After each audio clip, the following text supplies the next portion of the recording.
What is up, everybody? This is different. This is new. This is very, very different. So maybe a what's up, everybody is not the proper way to start this show.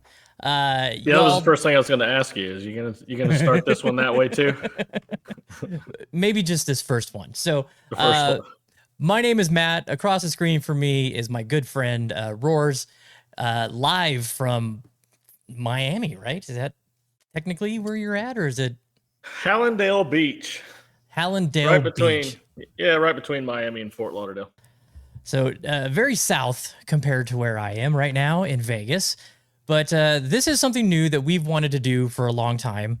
And due to some recent changes in my life, it's even more relevant now. So we're calling this Fitter, Builder, Player. And it's because, Rohrs is a fitter, he's a club builder, and he's a player. And I'm a club builder. Now I'm a novice, not near as expert or have as much, history with building clubs as Rohrs does. And I'm a player. I'm a golfer. I'm a player. I have added fitter to my resume now. I just started a position with Callaway Golf doing performance fittings here in the Vegas Valley all around town. And it's a side of the game that I'm excited to get into and talk about with you, not only, but anybody that cares to listen to this. So this show is not just for fitters, builders, and players. We're going to talk about things that involve those aspects. Fitting, getting fit, building clubs, and playing. For this first episode, we don't have a logo yet. We don't have any fancy intro music yet.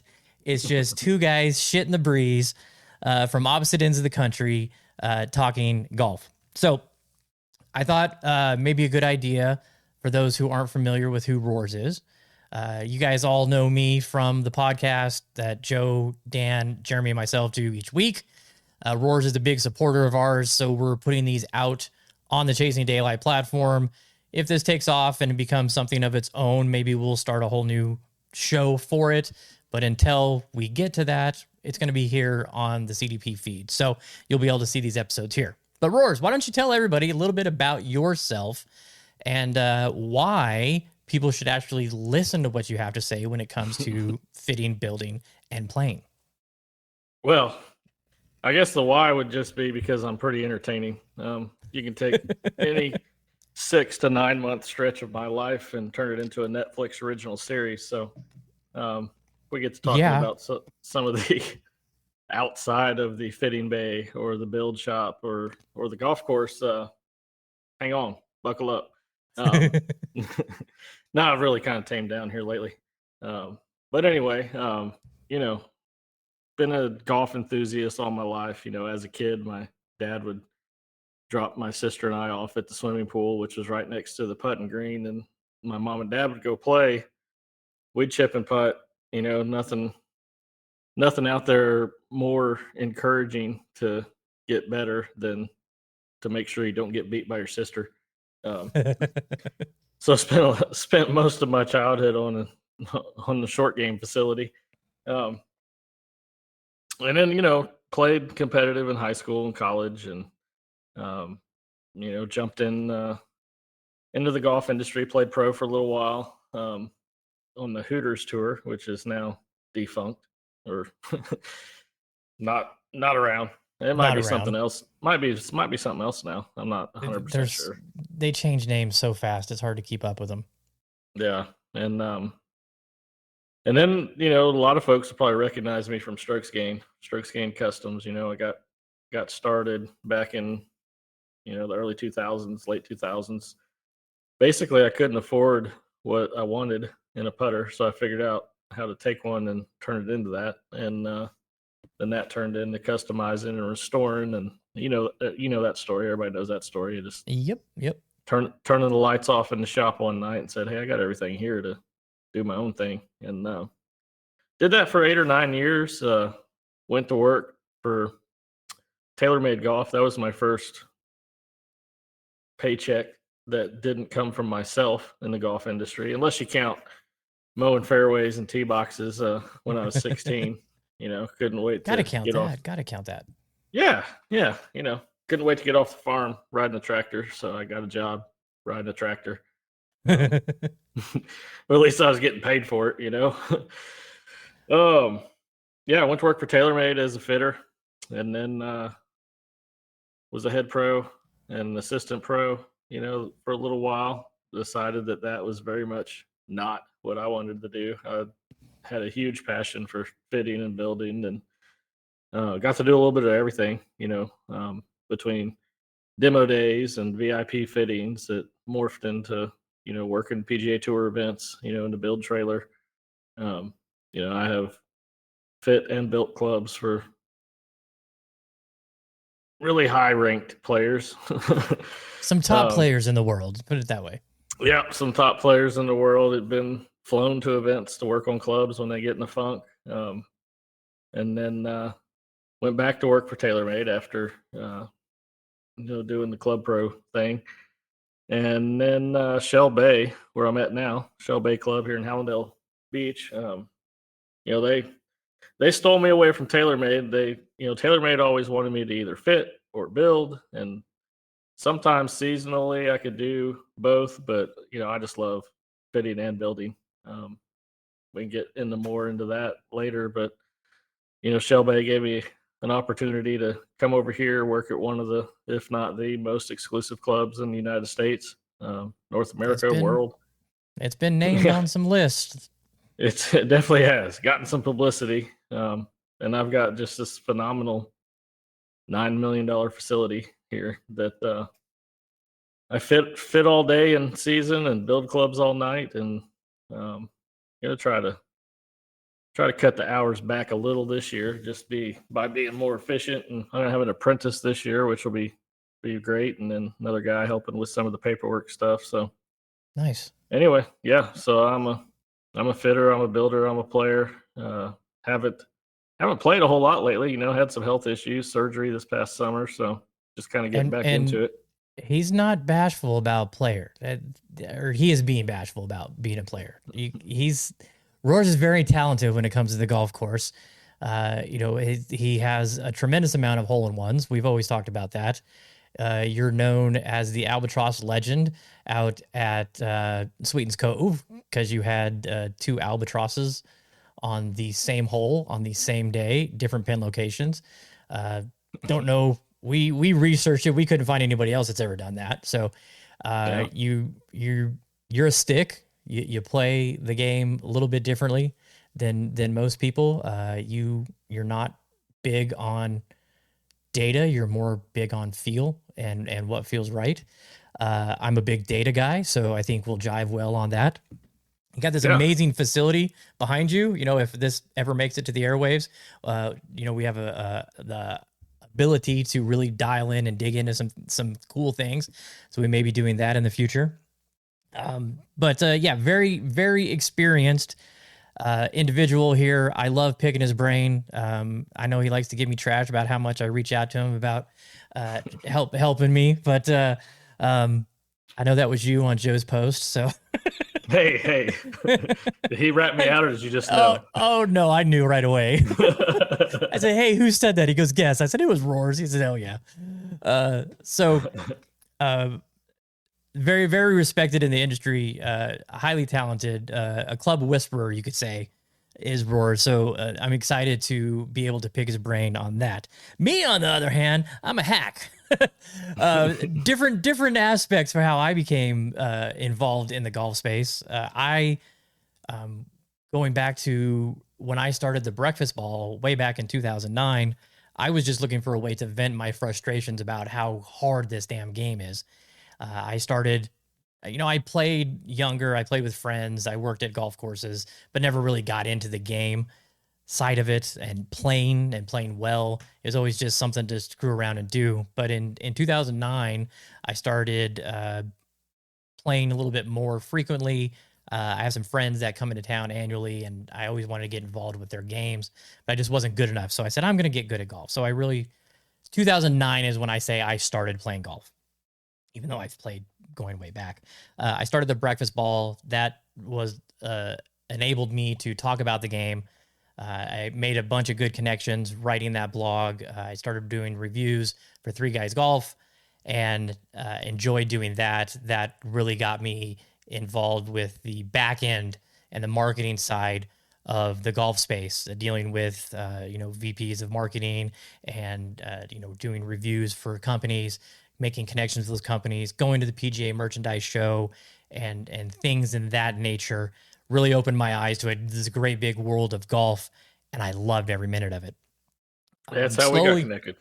Yeah, that's how we. Yep. PGA show out here in Vegas. When they used to do it, now that they don't, thank God. A whole nother story for another day. I stopped doing the reviews for Three Guys Golf, turned the breakfast ball into more reviews because I kind of wanted to do my own thing with it. That allowed me to develop some different relationships and grow on my social media the way I wanted to. Wholly different world now compared to what it was back then. You actually used to get, views and content out to people. It's so tough now. You have to pay for everything. But it allowed me to meet a lot of great people. I've made some great friends. All of my connections that I chat with on a daily basis, we're all golfers. I don't have very few. I have some few friends from years past, but mainly I talk golf with my friends. That's who my close friends are. COVID came around and I wanted to get some clubs rebuilt, some grips put on. I go into Golf Galaxy and they're like, hey, it'll be 2 weeks. And I was like, no, I'm playing tomorrow. I just want to get some grips put on these. And so that kind of sparked my beginning with club building. From there, I started acquiring tools. I used my business account for the breakfast ball and started buying some equipment and creating, the build shop, what I have now. Total amateur. I have not taken any classifications. I have not done anything. My experience comes from trial and error. I have made plenty of mistakes. I have screwed up a lot of things. And that is where I'm learning from. Absolutely would I love to take a class and get certified so I could say that. But, it's a garage shop. It is a build shop in my garage. I am known as the mayor of Tinkertown. I love tinkering with different clubs. I love throwing different shafts in clubs. I love gaming different putters. I love different grips. I love messing with swing weights. I love messing with club lies and angles and getting it all dialed in. Everything in my bag I've built. I am incredibly happy with it right now. And the club building side of it has allowed me to expand my knowledge in the golf space. So now I have the background with the marketing and the clubs. I've got the club building experience now. I build a lot for friends. And then this fitting thing came along, which my friend Julian said, hey, I think you'd be good at this. Now I can say I am a certified fitter. I have passed my test for Callaway. I am a certified fitter for Callaway. So if there's a Callaway event in Vegas, there's a really good chance that I'm going to be there. It's been a blast. We were out at a course here in Henderson today. It is a completely different side of the game that I was unaware of. I knew it was out there, but I was unaware of how fun and entertaining it is. I was chatting with the guy I was working with today, and I said, when I go to the range, I'm there to work on my game. I'm dialed in, I'm locked in, I'm focused. Yeah, somebody may annoy me because it's an old cootered couple spots down when the whole range is there coughing, or somebody on their cell phone. But for the most part, I'm locked in. With this, if we don't have a fitting or we're waiting for an appointment or something wrapped up early, I get to watch. And I have watched so many golfers make golf swings. And I can tell you this, not two golf swings are alike. There are some absolutely unique golf swings out there that makes you wonder how these people even get the ball around the golf course, but they do. And that's one of the amazing things about this game is there's not one way to play it. There is a million different ways to play this. There's ways to play it well. There's ways to play it bad. There's ways to play it slow. There's ways to play it fast. And so that's my experience coming into this. We got the podcast, that the Chasing Daylight podcast. That's a whole nother side. So we're well versed in the golf space. And hopefully, if we get to a point where we're, hey, let's do some viewer questions or some topics that you all want to discuss, we'll be able to enlighten your life with our banter. So, what we're going to do with this first episode is we're just going to, we won't bug anybody's ears for a real long time here. This is kind of our introduction to what we'll be doing. Hopefully, garner some attention and go, shit, I want to listen to that. So, we're not going to be bashful about talking about things that need to be talked about. We're going to go off on slow play rants. We're going to go off on COVID golfers that don't know how to rake a bunker. We're going to talk about highly skilled players that are unbelievably talented that drive people crazy with their slow play. We're going to talk about good things. We're going to talk about bad things. We're going to talk about nice grass. We're going to talk about bad grass. We're going to talk about playing munis. We're going to talk about playing privates. All kinds of topics that we're going to talk about. But we've been working on a list of things that we think would be interesting. So I'll fire these off, and then if you want, Rohrs, we can maybe just give a hint of one of the things that we'll be talking about with these topics. We can make these. Ideally, we'd like to have each one of these as be an episode where we're going to drill in and talk about this for 30 minutes to an hour, however long it takes. So the first topic that we're going to chat about, or not the first topic, the first item on this list that in the future we will be discussing are the best of the hot lists, the most wanted lists, and how much BS is involved in those things. So yeah, it'll be hard to keep me off my soapbox. So why do you say that? Well, I mean, and not just because I'm a club fitter, but because I'm a club fitter. That's the biggest thing, is that these are most of the time off the rack clubs, and who fits into off the rack? I mean, you haven't been fitting that long, but how many stock head, stock shafts have you fit people into? Zero. Exactly.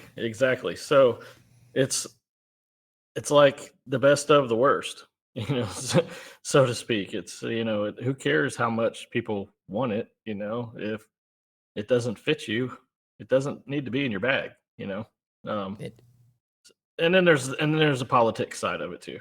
There's politics involved. Absolutely. How much is someone getting paid to do this? Yeah. How many advertising dollars does that company spend with that publication? Mm-hmm. Yeah. Yeah. So, I mean, then the little guy wins now and then, but for the most part, everybody knows who's going to be there. So, yeah. That'll be a fun one, because and what we'll do, what I'd like to do is get some of those hot lists and go down them and discuss and see if we agree with them or not. Like you said, there may be some that come across, we're like, yep, 100%, that is on par with what we're seeing. So, mm-hmm.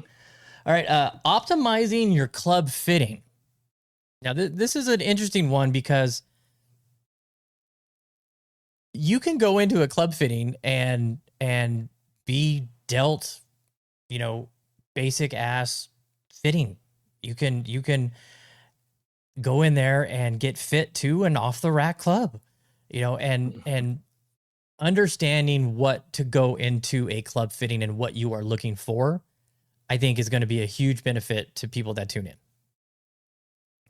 Absolutely. Would you agree? Yep. Yeah. Oh yeah. Yeah. And then the other side of it is just, what you would think is common sense, but even at an on-course facility here, I have people that show up and they haven't swung a club yet. They come in cold, or they don't have a glove, or they don't have their clubs, and it's just like some not so common sense that's gonna make the experience a whole lot better. You definitely want to bring your clubs, and we'll have some do's and don'ts, for getting the maximum out of your club fitting experience. All right, this one's gonna be fun, because this next one, because go ahead. I was just gonna say that it's not just do's and don'ts, but it's also like between the ears, what you need to go in. We'll dive into the mentality you need when you go. Yeah. This one it's something I still struggle with, ball fitting. Why a ball fitting is so important, and how do you go about getting fit to a golf ball? There's, if, we at Callaway have a ball fitting, we're fitting you to a Callaway golf ball. That's not the only golf ball on the market. That may not be the best ball for you to play. It may be the best ball for you to play. There's a lot that goes into determining what golf ball you should be playing, and Instagram might not be the best place to figure out that for you. So that could be a lengthy one where, that's going to be a nerd out episode. Not everybody's going to want to listen to how and why you should get properly fit to a golf ball. But if you're someone that is struggling with trying to find the right ball for your game, that may be one that you'll want to tune into. Yeah. And playing the wrong ball can actually work against you. I mean, you can. I can attest to that.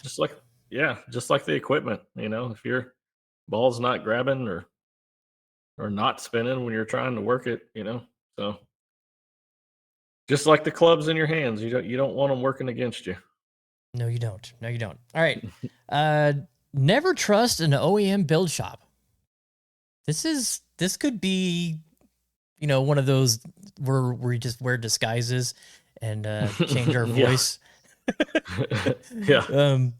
Because that may there's potential to piss off a few people with that one, but this is, trust. That's one of the reasons I like building my own clubs, because I know exactly what is going on with my sticks. I know my swing weights, I know my lie angles, I know my club lengths, I know the grips, the wraps, everything. There's no doubt in my mind what I'm getting. And, I'm working with you right now trying to solve a little mystery on a build that I'm working on. And it's tough. And it makes me wonder, if this went somewhere else, would they just been thrown together and handed to the player? More than likely. Yep. So that'll be a fun one. We might have a few horror stories to share with that. So that'll be fun. All right. Next one, putter shafts, OEM or not OEM, custom putter shafts. Is it really helping you, or is it just a myth? I'm curious what you think, just off the top of your head, myth or actually worth something? Real tech. Yeah. Real tech. There's science. Yep. And this facility here is what has finally sold me on putter shafts. Ooh. So you weren't a believer before? I was not, and maybe, not to toot my own horn, but maybe because I'm a good putter and it didn't matter what was in my hands, the ball tended to find the hole. So I didn't buy it. And then, seeing the actual data, the roll data, the launch data, the, super high speed cameras, and to be able to have measurable advantages. Yeah, I'm 100% on board with. Love it. It's real tech. It is real tech. I will attest. It's great. All right. More into the club building and fitting. Bounce, wedge bounce. What is it? Why is it important? And also wedge grinds. That could be a lengthy one as well, because there's so many different grinds. And you know what? It's what I'm finding out, I had to learn all the Callaway grinds. But the same grind is called something different with different manufacturers. Titleist calls it one thing, Callaway calls it one thing, TaylorMade calls it one thing. And that kind of is annoying. I think it's confusing for the public. But, chatting with some guys today that I was doing a wedge fitting, he actually understood bounce, and it was refreshing to have somebody that understands bounce and why he didn't want any playing a hard dormant course in Nevada that he plays all the time. And I was like, yes, you don't. Congratulations. So wedge grinds can be very confusing. So we may dive into an episode on that, chat about the different grinds, the different purposes for them, and also bounce. Down in the South where it's nice and soft, bounce has a little bit more effect than it does out here in the hard desert. We're Nish and Chris, two very amateur golfers on a quest to play the top 100 courses in the UK and Ireland, after Chris set this challenge on a drunken Saturday night in my kitchen. Join us on our frequently humorous journey of a lifetime as we grapple with the logistical and financial challenge of playing some of the best courses in the world, as well as grappling with our games, because let's face it, it's never just about playing. Sometimes the score matters too. Listen to the Top 110 Golf Podcast wherever you get your podcasts. Oh yeah, yep. So that, and the one thing that I really like about my wedge fittings is that it's as much a conversation as it is looking at data. It's learning about the golfer, how they use that wedge around the greens or out of the sand traps, or what type of shots they're capable of hitting, what type of shots they want to learn to hit. So it's not all physics. Some of it is, between the ears or confidence level, all that kind of stuff. So there's you can't just go online. I mean, going online and going through one of those wedge fitting tools or selectors, just like the ball fitting selector, it's leaps and bounds ahead of where you and I were when we started playing in terms of finding the right fit, but it's still not all inclusive. No, and it's important to look at your grinds and your bounces for what you use that club for. Today, I had a gentleman. He had an old Jaws 60 degree, and he wanted to see the new ones and try them out. And so I said, okay, explain to him the two different Opus lines and let him hit them. And he steps up and he's whacking away, and he's hitting full swings with the 60 degree. And so I said to him, I go, hey, what do you use this club for? I said, where do you play your 60? He's, mainly around the greens, sometimes in the bunkers. The bunkers aren't great, so definitely want low bounce. And I said, what's the furthest shot you're going to hit with your 60? He's like, I don't play it any more than, 30, 40 yards off the green. I said, okay, why don't you do me a favor? Instead of taking a full swing at that 100-yard flag out there, see that shadow, that tree that's about 30 yards away? Let's hit that shot. let's work on what you're going to work on with this club, And it was amazing because he was like, why didn't I think of that? And it was like, yeah. So if you're going to take a club that it's like, you don't hit a driver and go up there and hit pitch shots with it. No, you bomb it, right. So yeah, if you use this wedge for mainly chipping around the green, what are you taking a full swing with it for? So that was fun. And that's another aspect of fitting. Yeah. Getting fit properly. And then right, I even caught myself in that same situation here recently. I got the Mizuno shaft optimizer and was wanting to test it out. So I hopped in the bay and I started hitting some full swing shots with the 7-iron, and it kept telling me I needed to be in a KBS Tour 130. And it's like, I have never fit into that shaft. And I was thinking, man, that's just manure. And like the shaft that I normally play was like 8th on the list, and I was like, this can't be right, because I know what shaft I need in my irons as well as any computer. And then I realized that I never ever hit a stock full 7-iron. I always worked the ball. Yeah. And so then the next 3 swings, I tried, a little high right. I tried a knockdown. I started working the ball. Bam, Project X LZ 6.5. There you go. What I've had for 3 years, and right, it gets in your head. It gets in your head. Oh yeah. One of the toughest things for a golfer, and I'll say a male golfer, because the women are a little bit more receptive to, I want to play what's going to help me. Guys want to play what is cool.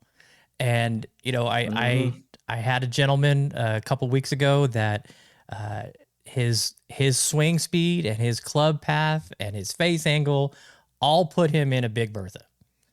And I gave him that Big Bertha, and he was striping it. I want to hit the AI smoke. I said, okay, no problem. So we go get the AI smoke, and garbage compared to it. But he hit one that he piped. Oh, this is the one. And it's like, okay, if that's what you think Yep. is the one, that's the one. Now, that's not the one if you want to play good golf. That's the one to impress the card girl if you see her and you actually make contact. But yeah, so the male ego can have a little, got to check yourself at the door sometimes. All right. Yeah. And that, I got to say that graphite design, not that I want to start out dissing people right in the first preview episode. We love you, graphite design. Oh, we do. Oh, yeah, for sure. There's a billion graphite designs up here on this wall. But they came out with a stiff regular, and they label it SR for stiff regular. You mean senior? I cannot sell it because everybody's like, that's a senior shaft. Don't bullshit me. I'm like, that's stiff regular. I promise. I'm like, let's walk over there to the frequency machine and I'll show you. That's funny. Yep. That's bad marketing. It is. Okay. Club set up for different courses. This is, this is going to be for the travel guys that, maybe you're member at a different couple clubs, or maybe you have a couple houses and you play in the north or you play in the south, or you're a snowbird, East Coast, West Coast, whatever. How to set up your bag. Going on a boys trip. Exactly. We just went to Bandon, and what you play at Bandon is not typically how you play at home for us.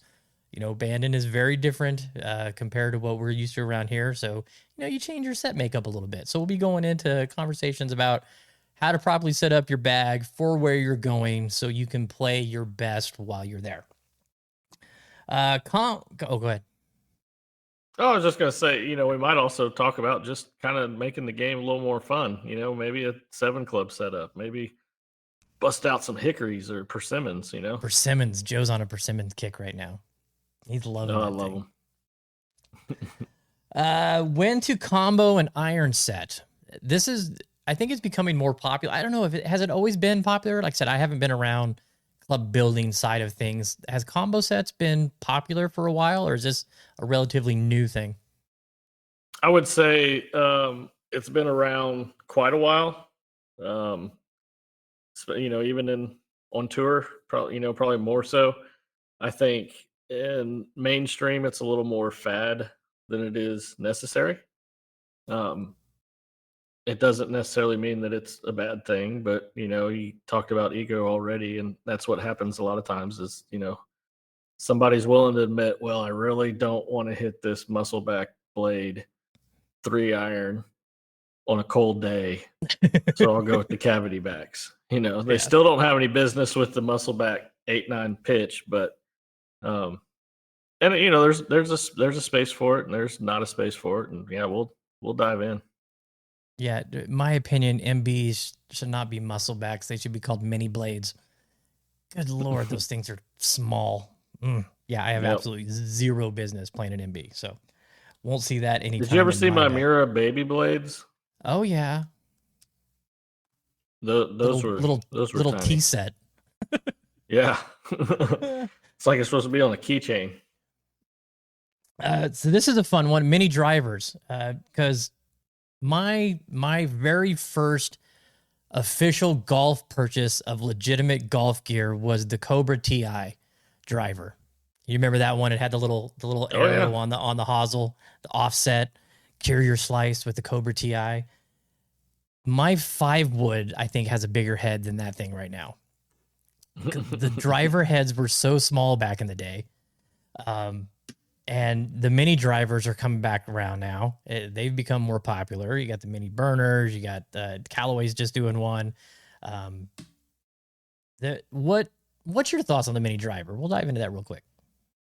No, I think it fits the right person, and there's quite a variance of who it can fit. I see, some big hitters that put it in the bag and hit it off the deck on stupid long holes, and when it's something tipped out 7,800 yards, I see people struggling. It's a good fit for someone that's struggling with accuracy because they're a little shorter, got a little stronger than a 3-wood off the tee. Not gonna get as much spin, not gonna go as wayward.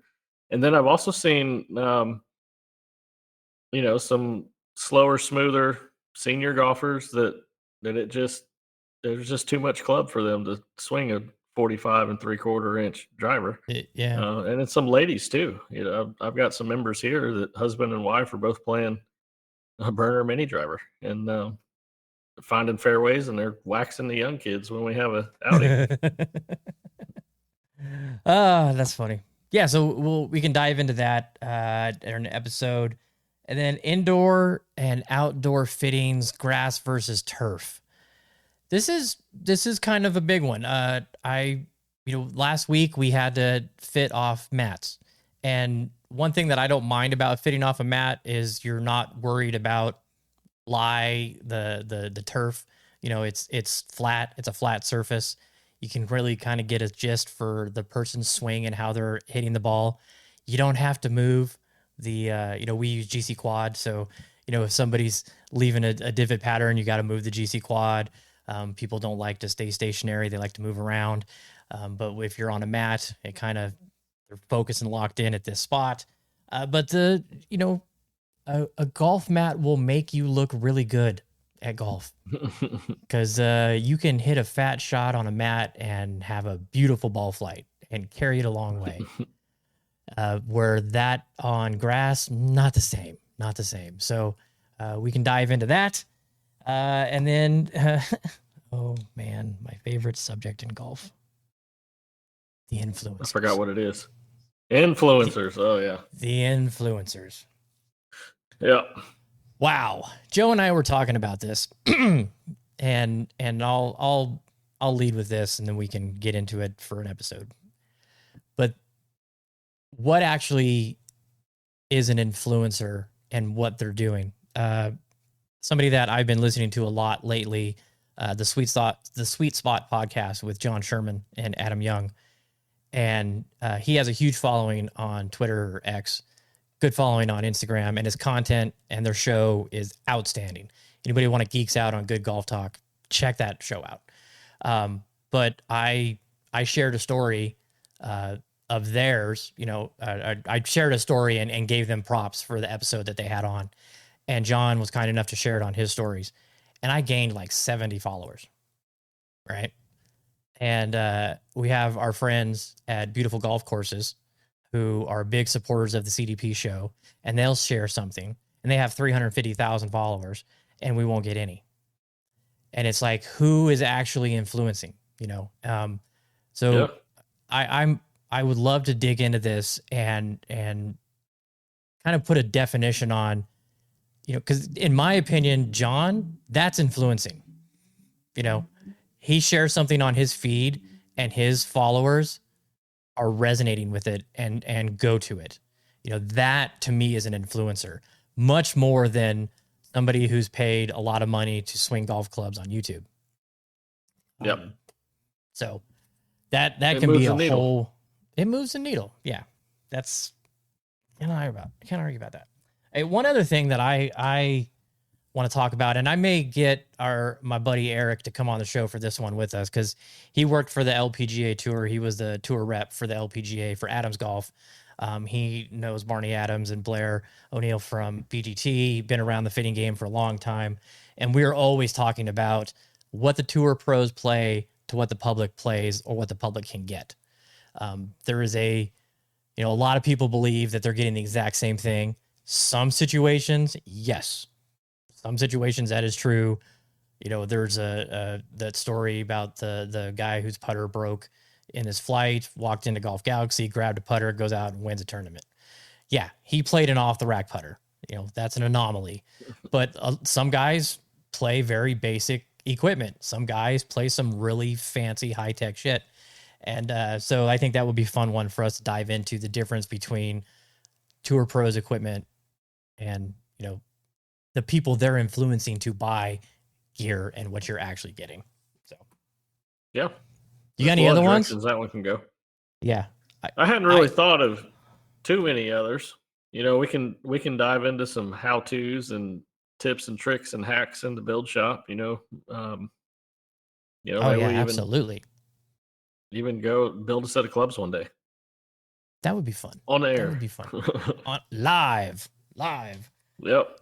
Another thing too, another one that I just thought of is shaft frequencies. A stiff shaft from UST Mamiya and a stiff shaft from Graphite Design, they're not exactly the same. And I think that also can cause a lot of confusion in the golf space with people like, well, I swing a stiff shaft this. And, they go swing a stiff in another shaft and it's not the same. Well, because it's not the same. It's not the same. Yeah. There is not a regulation in the golf space that says it has to CMC at this and this is called that, and that's wild to me. That's wild to me that there are so many different variations of swing frequencies that are out there. So see, there's so much to talk about. We will have no shortage of content. No shortage of content. Now, how often we do this, we'll find out. Rohrs is a busy man. I'm a busy man. We've been trying to do this for 3 weeks, and we finally got together. So I do want to say... And it's about to be hockey season. Even worse, because you go to all the hockey games. I can't afford to go to all the hockey games out here. Good grief. Although, maybe halfway through the season, there may be half the attendance because the Knights got rid of their entire roster. So it's going to be well, I couldn't afford to have season tickets out there. Y'all's tickets are premium.